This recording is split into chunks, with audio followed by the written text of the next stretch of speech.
pretty cool. Like you get all the indications. What's up, guys? How's everything? What's up? Good to see you. Hell, I gotta leave this room. I'm gonna shoot down to Cinta's room, but as long as Yakula's here, the room will stay live. Yeah, you're good. All right, I'll be back in 2 minutes. I'm really excited to see you guys. Thank you for doing this, man. All right, thank you. Yeah, guys. Woo! Absolutely fired up. Wait, you have a microwave in your room? Listen, I'm a top gun of us in high school, all right? Are you really? Oh man, dude, I was so excited for Top Gun 2 to come out, and then it just keeps getting pushed back and back and back. I got to act in it as an extra. I got to do some extra work. Yeah. Did you actually? Yeah, they shot a scene. It's like an updated bar scene. They shot it at North Island in San Diego. So, oh man, so you're famous. Totally famous. Yeah, you will be though. 100% famous. Man, when's that coming out again now? December again? I haven't been keeping up with it. It was supposed to come out when I was on deployment last year. Yeah, no, it was supposed to come out in June of 2020, and then it just didn't. Yeah. Yeah. And they did some filming when we were doing workups. We were doing like the carrier quals. We're flying around and like they had a Learjet flying around taking video of the carrier. So who knows? If you see a helicopter, that's me. All right. Yeah. It's probably not actually, but for all intents and purposes. All intents and purposes, yeah. We can go with Top Gun 2, starring Harrison Kane, pretty much.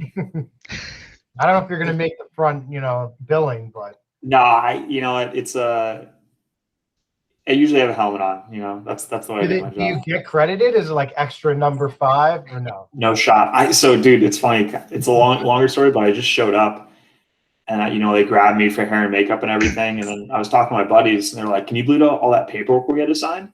I was like, "What?" They're like, "Yeah, dude, like all the tax information, so you get paid, and like the non-disclosure agreement." I was like, "Oh yeah, I totally didn't sign any of that." So like as far as Paramount Pictures is concerned, there's no record of me ever being there. You didn't exist. Exactly. Oh my goodness. Yeah, so it was just a quick 6 hours of work that I didn't get paid for. Wow, that's rough.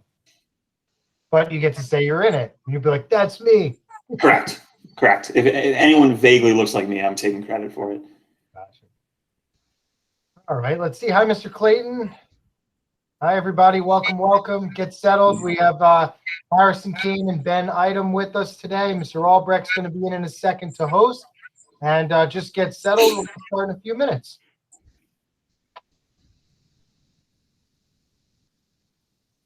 Packed house here. Yeah.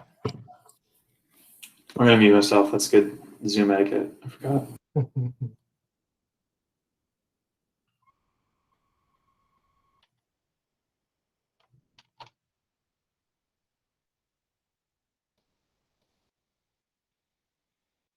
Now y'all are here because airplanes are cool, right? You guys like airplanes? So we're going to talk airplanes today. We're going to talk helicopters. We're going to talk about training, safety. What else you got on tap today? What else do we have on tap? I don't know. About our lives at OHS, I guess. I don't know. Yeah, I mean, Ben's pretty much going to be talking air traffic control. I'm going to be talking flying in the Navy specifically, but I guess some of what we talk about will be applicable to aviation in general. And we'll just talk about our respective paths to how we got here. But a lot of overlap, right, between the two of you, I would think. Yeah. We're talking on the same frequency. It's like same sheet of music, just different parts. Awesome. Yeah. Exactly. Like air traffic control wouldn't exist without pilots, and pilots would be dead if it wasn't for ATC. Well, I wouldn't go that far. Maybe not dead, yeah. But we've saved people's lives. Yeah. Yeah. So it's you kind of coexist. Exactly. Symbiosis. That's Well, you know why they call you guys pilots, right? Because you take it from point A and you pilot on point B. Pretty good. I hadn't heard that.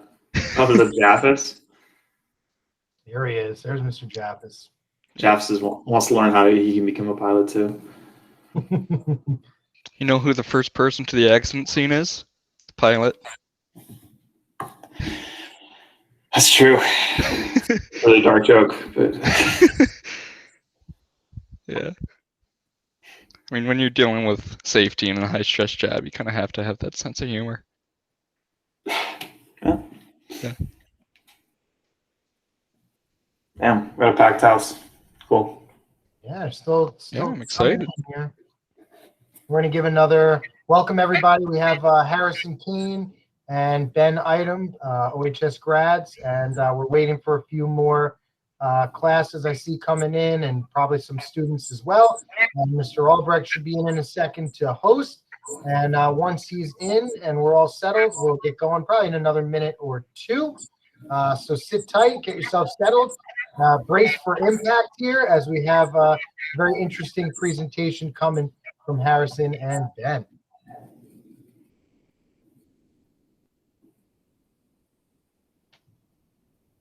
I'm shocked by how many people are here right now. I'm stoked. I was not expecting this. Yeah, streaming. I was expecting like 3. No, I'm pumped. Is that Mr. Kane right there? You got it right here. What's up, buddy? How are you doing? Good to see you. All right, we're down in the physics room trying to figure this out. Oh, All right, Mr. Sinta's logging in now. you got Sint on the case. There you go. Top man. He can hear you.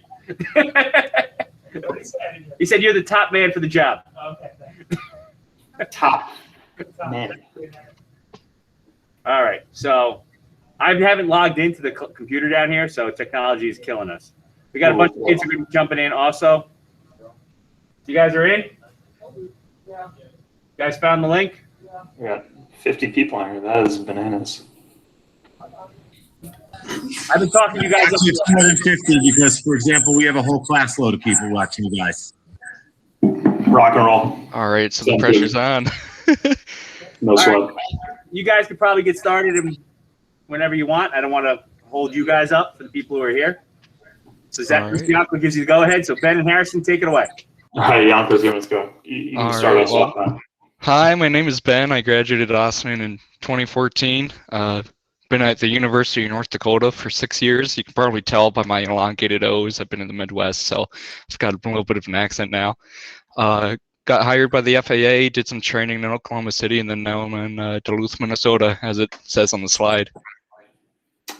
Good afternoon. My name is Harrison Kane. I'm a lieutenant in the United States Navy. I fly the MH-60 Romeo helicopter. Mine was kind of dying. I'm OHS class of 2010, RPI class of 2014, currently stationed in Pax River, Maryland. Technology is hard. All right, so agenda today, we're going to talk a little bit about what we do, how life is like in Austin, and kind of our transition into the careers. And then hopefully we'll have some time at the end for a Q&A, and we're going to try to touch on some stuff that we still use every day in our daily lives as aviation professionals, that techniques and skills that we learned in Austin. So what you guys are learning right now really does apply to the rest of your jobs. And of course, we work for the government, so we kind of have to have this disclaimer here that what we say is our own personal views, and we can't really talk for the government. So basically just the disclaimer right there. We don't necessarily represent the views of the U.S. government or OHS or any of the other organizations we've been at. We're not authorized to talk specifically about those organizations. But I'll start with, what is air traffic control? A lot of people get confused between, like, are we the guys in the wands trying to marshal the airplanes into the gate or not? A lot of pilots even don't even know the difference. At least when you're starting out, you eventually learn that difference. But basically, what air traffic controllers do, we make sure that airplanes don't hit each other. That's our first priority. We try to minimize flight delays and make sure you're on the most efficient route possible. I'd like to play this little video about this guy at John F. Kennedy Airport. Kind of explain it better than I can. Sourdough 1931 checking in inside a Zod for 13 left. Total 1931 Kennedy Tower, 120.14, gust 18, runway 13 left, clear to land.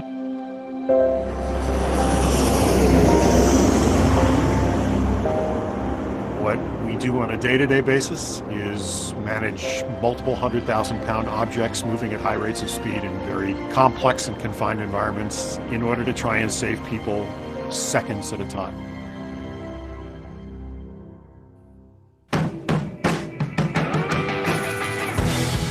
My name is Steve Abraham.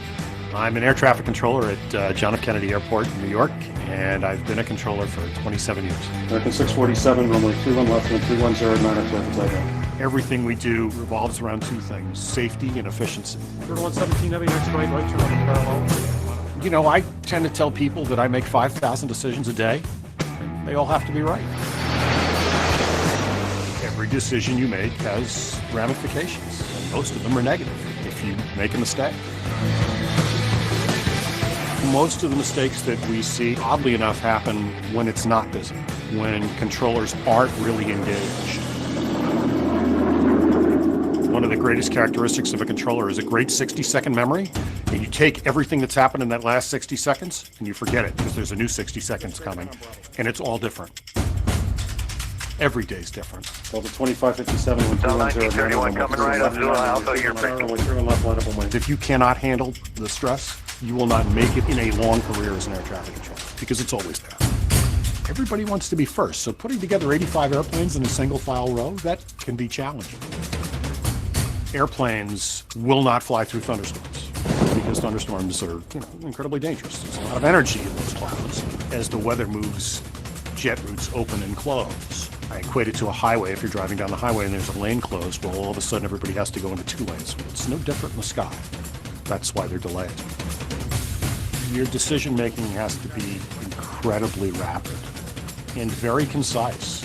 And the people who do this job are really good at it. It's different every day and it's fun. It's a lot of fun. I love it. 4298, Kennedy Tower, 772. I've had so many good days, days when an airplane's had an emergency and you kind of got everything out of its way so that it doesn't become a news story. Those days happen a lot. I think as an air traffic controller, when you've done a good job, you've affected so many people's lives and they have no idea. When you're finished working, you take your headset off, you unplug, and it all stays here. It doesn't come with you. The ability to leave it here makes for a longer, happier career.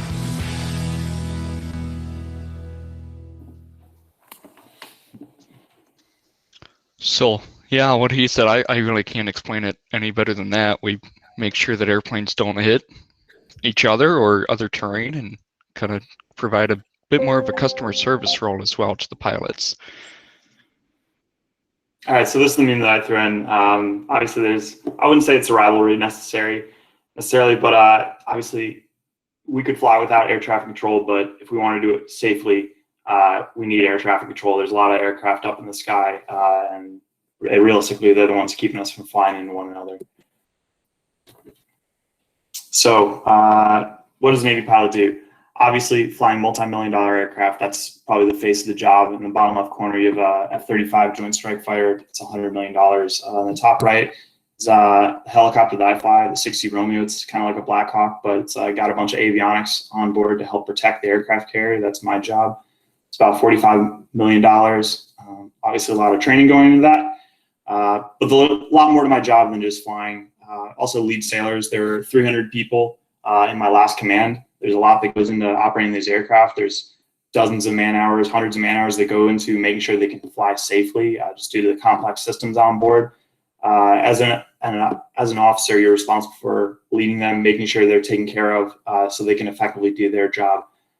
Unique part about the Navy is the method of deployment. If you're in the Army, you're stationed in Georgia or Texas or wherever, you deploy, you go to Iraq, Afghanistan, or whatever other fixed site, and you're just there for 6 to 9 months. In the Navy, you're deployed aboard a ship, so wherever that ship goes is where you're going. And my last deployment, I was on the Theodore Roosevelt, so just went west, went around the South China Sea, pulled into Vietnam, Hawaii, Guam, and that's how we operate. We fly off the aircraft carrier. So that's kind of a nice bonus, seeing a lot of places I ordinarily would never see. And finally, we like to say we work hard and play hard. It's a very competitive group of people, very type A. So as competitive as we are about flying, you always want to be the best. We take that same competitiveness, whether it's playing basketball, at the bar, really wherever, you always want to be number one. So if that's the type of community and culture that you're looking for, that's what you get. And obviously we have a pretty big ego. We think we're terrific because we can hover. And I'm almost 30, so please excuse me if this is like a brutal meme. All right. So a little bit about, I guess, what we did as students. I think that Austin in high school definitely was able to prepare me, at least for my career, pretty well, just simply because we have such a diverse set of characteristics that we learn in high school. And this is all around the nation too, but simple facts like engineering, music, English, and just regular old professionalism, how to be like a good person and an adult. We all learn these life skills in high school going through the system. And I think the most important part is that it may not seem like it when you're sitting there in your classroom with 25 other kids, especially wearing masks right now, but all the teachers here at OHS and throughout your entire career, they all want you to succeed. So even though if it doesn't seem like it right now, just know the teachers are looking out for you. For me, it was really and I didn't really appreciate as much at the time, but what a diverse group of people you go to high school with when you're at OHS. A lot of my coworkers went to private schools and they grew up surrounded by people that look like me, white middle class dudes. And the reality is that's not what the Navy's composed of. It's all sorts of people, all sorts of walks of life, and you have to be able to relate to those. So I'd say OHS prepared me well for that. All right. The only thing that I really wish I learned more of in high school is how to basically do taxes and all this other adult stuff. So when you guys take that, you guys still have part in government, right? That class. So when all you people take part in government, make sure to pay attention, because what you learn in that class is actually pretty important for not getting in trouble with the federal government once you turn 18 and actually have a job and stuff. When I got to college, I realized I didn't manage my time as well as I should. Learned that lesson pretty quickly. So if you can learn to do that, I mean, it's tough. But yeah, also chemistry and calculus. Those classes kicked my butt freshman year of college. So which I paid a little bit closer attention in those. Yeah, and my favorite class at Ossining was engineering. Just a big shout out to Albrecht and Sinton, the whole engineering program there, because you really learn hands-on problem solving activities. You learn all the basics with like algebra and I see Mark's comment, thank you. But really, it's not really until the engineering classes and you get into high school and start doing these problem solving activities that are real world problems, and all the stuff you learned in elementary school and middle school finally all come together in high school, and you're learning all these activities that can then apply to your future life. Double down on engineering. Definitely felt like the most applicable when I was taking it, so I really enjoyed it. And then personal finance. Everyone who graduates from OHS will have to use those lessons, whether it's paying taxes, putting money in an IRA, or just paying your rent. It's very applicable stuff. All right, and I guess I already touched upon this too. How Ossining set us up for life after college. It's all this, or life in college and beyond. It's really all about professionalism, meeting new people, how to schedule classes, something as simple as that. You learn how to schedule classes back in high school, and that experience of how to comprise your schedule really does help alleviate some of the stress when you make that transition into college. And also get involved with student organizations, because what you do out of school is just as important as what you do in school, by all means. What surprised me the most, I would say, was how much harder it was. I'll be honest, I didn't have a particularly difficult time academically in high school. Kind of the math and science stuff came pretty naturally, and then you get to college and you're surrounded by other people who are way smarter than you, and the classes are suited as such. I had a very difficult time. I had to work way harder, and I was not ready for that. So like I said, got pretty humbled my freshman year, but that's just something to learn from. So be ready for that. All right, so kind of talk a lot about engineering. Maybe some people have questions about the academic principles that go into aviation. So obviously aerodynamics, right? Like how do aircraft fly? I'm not going to get into the whole discussion of Bernoulli's principle, but you can see that little diagram on the right side. Essentially, you have airflow going over the wing. Due to the shape of the wing, the air going over the top side has to move faster. That creates a pressure differential. Like I said, that's Bernoulli's principle, and that creates lift. Kind of moving into that on the math side, vector math. What that means, essentially, if you want to fly, you have to generate more lift than you weigh. And if you want to go forward, you have to generate more thrust than you have drag. That's it at its most basic level, but understanding all those principles while you're flying will keep you out of trouble, and if you don't understand it, it could get you into trouble. So next, we touched on this earlier, but weather is a pretty big thing. That's more like earth science, I guess, but if you understand weather patterns, those pressure differentials, whether or not the decision to go flying and whether or not you should stay flying, those are going to realistically save your life if you can understand that kind of stuff. And then finally, mechanics. You can see that engine diagram. We have 2 engines in my helicopter. You have to understand how those work, because if they start malfunctioning, you got to realize what's going wrong so you can properly fix it and then safely recover. And not just that, with like the control surfaces, the hydromechanical forces, we have these automatic flight control systems that are electro-hydromechanical. So there's just a lot going on there, and you basically have to understand how everything operates on the aircraft so you can safely use it. Yeah, and like we were talking about before, everything you guys learn in high school is applying to your future careers. For example, in air traffic control, we have to memorize different airspace maps. I equate that to learning all the exits off of the interstate and what towns they go to, how many miles between the exits. All that stuff has to be memorized. So your geographic relationships, geometry and math is just so important. Especially, we do a lot of mental math in air traffic control, not necessarily like with a calculator or anything, but just simple calculations about time, distance, and speed, right? It's these physics equations that you probably learned in the 8th grade before you even knew that they were physics equations. One example is if there's an aircraft 1 mile away from the airport, if they're traveling at 60 miles an hour, they're going to be at the airport in a minute. And then if you have another airplane 3 miles away, but they're traveling 180 miles an hour, they're also going to be at the airport in 1 minute, so it's going to be a tie. And so you do this kind of mental math, how far they are and how fast they're going, to determine whether or not these airplanes are going to hit, and how you can alleviate that problem to make sure that they don't hit, right? Only one airplane can use a runway at a time, so it takes a lot of sequencing and mental math to figure that out. And in fact, we almost kind of use the scientific method in that sense, that you observe a situation, you make a hypothesis, you go forward and see what happens, you make the experiment, where do these airplanes go over the course of time, you evaluate their new positions, and you see, did your hypothesis work? Were you correct? And if you weren't correct, did one airplane beat the other one and you weren't expecting that? And then you can take that experience and move it forward into the next situation that you have. So, I mean, the scientific method is integral to aviation safety, even if it's more an informal kind of method. You want to start this, Harrison? Sure. College career training experience. Like I mentioned, college was way harder than high school for me academically, so that was a little bit of a shock, but I feel like I kind of got in a groove. Definitely got better as those years went on. And I was feeling pretty confident going by the end of senior year. And then I was immediately humbled again once I got to flight school, because it was even harder than college. Basically, if you take all the academics of college and then having to retain that information while you're going 300 miles an hour at 500 feet flying around Alabama.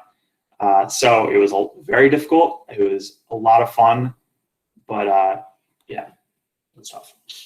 Yeah, I mean, my college experience was pretty straightforward, and obviously you have challenges.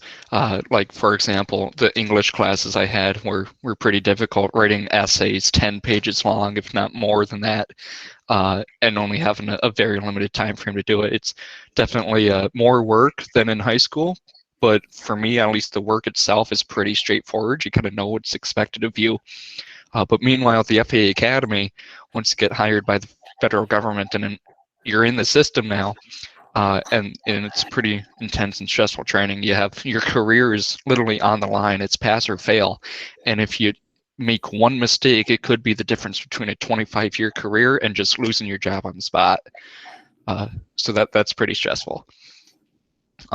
For me, I knew, as Mr. Eddington already posted in the chat, I knew I wanted to do air traffic control back my sophomore year of high school. I started flying in between freshman and sophomore year, actually my first flight lesson. Got my pilot certificate right before moving into college, and then majored in air traffic control, and now finally have my dream job. How about you? I grew up always wanting to be an engineer my entire life. And so that was where my mind was set on, was going on to engineering school. At some point I realized I had to pay for it somehow. I'll get into more of it later, but the RTC scholarship enabled me to go to college. But once I found out about that scholarship, that's around when I found out about being a pilot. As soon as I found out about what life is like as a pilot, I was like, yes, that is absolutely what I want to do.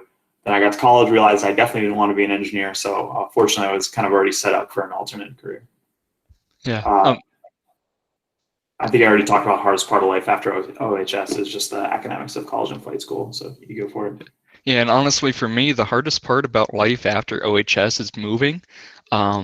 Simply because you're going into this new environment, different city, you have to make completely different friends in college, especially if you, for example, I went to University of North Dakota. I was the first person from OHS to even apply there within the preceding like 15 years at least.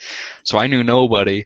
I had to completely make new friends and get involved in their culture too. The Midwest culture is a little bit different from in New York. And then learning how to cook for myself, because I never really had to do that until college, and I'm still eating like mac and cheese. It's my #1 meal, so it's a lot of fun. So yeah, talking about career, so engineering was pretty applicable. As a civil engineer, I learned a lot of the principles that apply to flying. I took like thermodynamics classes, strengths and materials that like all kind of came into play once I was at flight school. Definitely gave me kind of an edge on my classmates who were studying poli-sci and psychology. Perfect. And then I obviously studied in my career, majored in air traffic control, but also took, I did a minor in atmospheric sciences. So if you want to know about the weather, I know a lot about that. Also took courses in computer science, management, and aviation safety. And one thing I loved about the UND program is that they really gave you classes in all aspects of aviation. It wasn't just pilot training, and it wasn't just ATC training. It was kind of the entire system you got to be involved in. So that really helps. A little bit about the University of North Dakota. We have the FAA-approved Air Traffic Collegiate Training Initiative for one of 36 or 38 other schools in the nation that have this program. We were able to train in air traffic control simulators.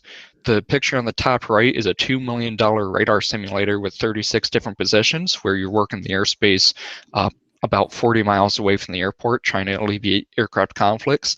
On the bottom left is a picture of our tower simulator that costs about $1 million. And we're working the immediate airport area. You have projector screens that simulate the view outside of an air traffic control tower, making sure that airplanes don't hit, and you're talking to your classmates on the radio to kind of alleviate airplane problems. Different scenarios are designed so that airplanes will hit if you do nothing. So you have to take some sort of action to make sure that the airplanes in the simulated environment land safely in an orderly fashion. And all this training occurs basically to give you a leg up on the FAA Academy. I was also fortunate enough to be a part of the National Intercollegiate Flying Association. We ended up winning a national championship in 2019. We have different events, such as on the bottom left, you have to land an airplane with the main tires hitting a specific line on the runway. And the national top pilot every single year would have 2 different landings within 2 feet of the line. I almost equate it to drifting a car into a parking spot as to the level of expertise that's required to that. So I have about 300 hours of flight time right now with over 1,500 landings. So that's about 5 or 6 landings every single hour of flight time I have, which is definitely more than average.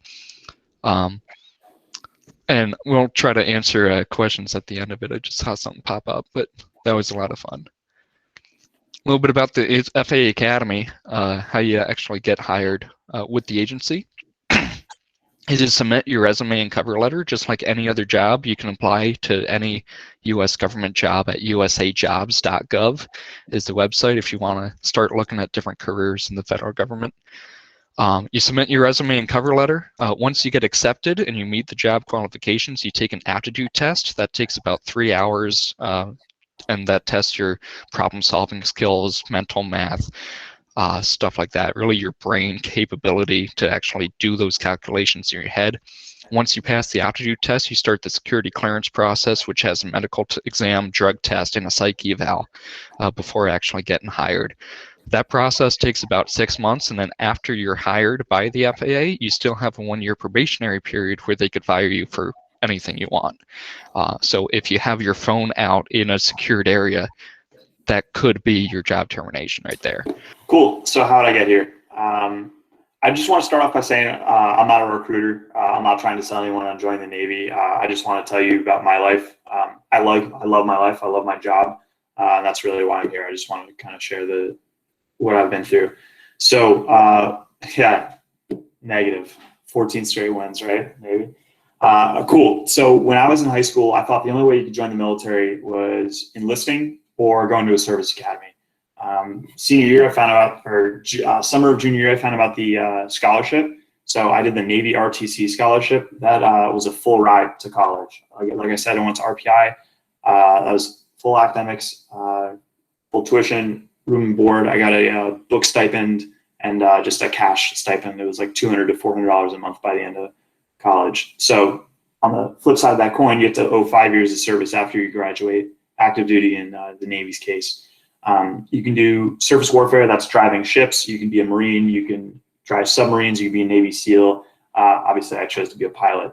So I went to RPI. When I was there, my obligations for RTC, I had to do physical training twice a week, I had to do a drill period once a week. That was just kind of like military instruction. Took an extra class, wear my uniform once a week, but it was pretty non-intrusive, especially compared to going to a service academy. Definitely worked out pretty well, especially when I compare myself to a lot of my peers, and they have, almost over 200 grand worth of debt when they graduate college. I didn't have $1 of debt, so that really set me up ahead. So I was selected to be a pilot. You have to, having an engineering degree helps, but is not mandatory. Having high GPA helps, but it's not mandatory. There's kind of a screening process. It's, as you can imagine, it's pretty competitive. So I got done to flight school in Pensacola, Florida. First thing you do, flight physical. They got to make sure if you're safe to fly. People kind of assume usually that you need to have perfect vision. That's not the case. A lot of my fellow pilots have had eye surgery. I know Albrecht had LASIK, I think. You can also have PRK. So you can have corrected vision.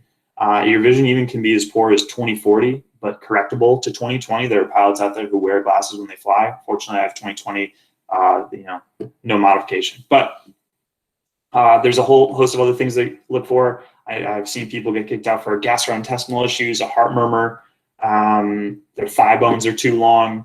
So it's tough. They need to find someone, like, they're looking for the basically perfect human being who can fly these aircraft reliably.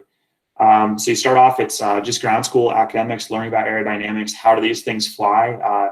Because like I said, you have to understand all that information before you can safely get in the air and operate it. I had my first solo after 10 flights. You start with it's kind of like a jet trainer. It's a propeller, but it's fully aerobatic. Like I said, it goes almost 350 miles an hour. You're doing loops, barrel rolls, all that kind of stuff over northern Florida, southern Alabama. From there, you break off. You can, like I said earlier, you can fly jets. You can fly like big wing maritime patrol aircraft or helicopters, like I do. I spent another year learning to fly helicopters. And once you earn your wings, you owe an additional 8 years of service. They just spent millions of dollars training you. They're not going to let you go that easily. So I had 8 years from that point. I was about 24. So at that point, I was sent to San Diego to learn my fleet aircraft. You can kind of see it in that picture right there. So I think Albrecht was asking earlier about how hard it is to fly off the ship. So that's what it looks like on night vision goggles. You can see how dark that is. Walk outside at night with no lights and no moon. It's basically pitch black. That's what it looks like when you're flying around too. So we have those night vision goggles to aid us so we can safely land. You can also see how big the helicopter is comparatively to the size of the flight dock. You don't have a lot of room, especially with a rotor head over the top of you. So In San Diego, I had 2 deployments, one in the Persian Gulf. That first one was pretty cool, pretty rewarding. I was on the Nimitz aircraft carrier. We were dropping bombs on ISIS.